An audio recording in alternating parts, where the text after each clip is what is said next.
ಮುಂದೆ joke junction no tension ಗೆಳೆಯರ break ಮುಗಿಸ್ಕೊಂಡು ಬಂದೇವಿ. ರವೀಂದ್ರ ಜೋಶಿ ಅವ್ರ SMS ಬಂದದ ಮೈಸೂರಿನಿಂದ. ಅವ್ರಂತಾರೆ ಹೆಣ್ಮಕ್ಳು ಗಂಡಸೂರನ್ನು 2 ಪೊಸಿಷನ್ಯಾಗ ಲೈಕ್ ಮಾಡ್ತಾರಂತ. 2 ಪೊಸಿಷನ್. ಮೊದಲನೇ ಪೊಸಿಷನ್ನು ಗಂಡ ಯಾವತ್ತೂ ಅಡುಗೆ ಮಾಡ್ಕೊತಾ ಇರಬೇಕನ್ನೋದು, ಎರಡನೇದು ಮನೆ ಕೆಲಸ ಮಾಡ್ಕೊತಿರ್ಬೇಕಂತ. ಈ 2 ಪೊಸಿಷನ್ನಾಗ ಹೆಣ್ಮಕ್ಳು ಗಂಡಸೂರನ್ನು ಲೈಕ್ ಮಾಡ್ತಾರೆ.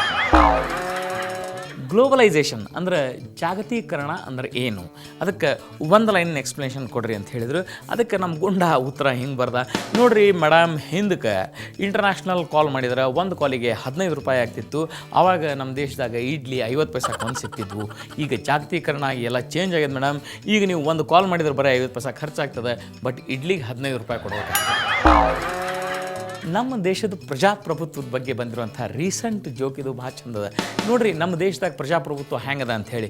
ಮನಮೋಹನ್ ಸಿಂಗ್ ಮಾತಾಡೋದಿಲ್ಲ, ಯಡಿಯೂರಪ್ಪ ಯಾರ್ದು ಕೇಳೋದಿಲ್ಲ, ಮಾಯಾವತಿಗೆ ಯಾರ್ದು ದರಕಾರಿಲ್ಲ, ಕರುಣಾನಿಧಿಗೆ ಏನು ಕಾಣಿಸೋದಿಲ್ಲ, ಕಪಿಲ್ ಸಿಬ್ಬಲ್ ಸುಮ್ಮನೆ ಇರೋದಿಲ್ಲ, ದಿಗ್ವಿಜಯ್ ಸಿಂಗ್ ವಡ ವಡ ಅಂತನಲ್ಲ, ಸುರೇಶ್ ಕಲ್ಮಾಡಿಗೆ ಏನೂ ನೆನಪಿರುವುದಿಲ್ಲ, ಅಣ್ಣಾ ಹಜಾರೆ ಬಿಟ್ಟು ಕೊಡೋದಿಲ್ಲ.